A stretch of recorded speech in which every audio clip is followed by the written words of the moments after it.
嘅 DSA 傑出銷售專業大獎，不得不談咧當中一個最具挑戰嘅部分，叫 effective selling， 咁啊叫強效銷售或者強效成交啦。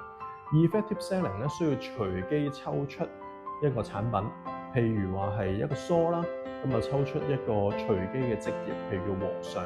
和尚買梳的故事咧就係一個好傳統嘅 effective selling 嘅故事。點解我哋可以將梳賣俾冇頭髮嘅和尚呢？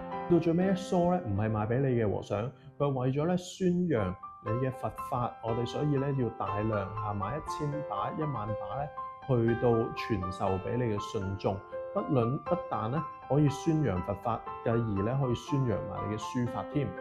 即刻幫襯，即刻買啦！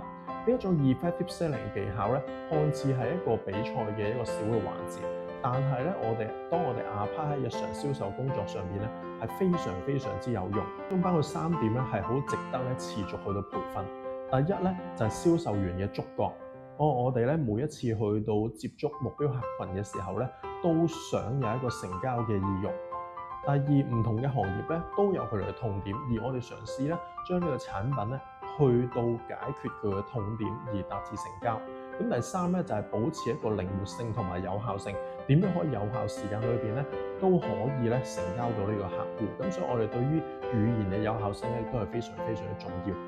綜合呢3點咧 ，effective selling 除咗係一個比賽項目之外咧，擺喺銷售培訓裏邊咧係非常之有效嘅。如果你都想將 effective selling 擺喺你日常銷售培訓裏邊咧，即管可以聯絡我，睇我哋點樣可以幫到手啊！我哋下次見，拜拜。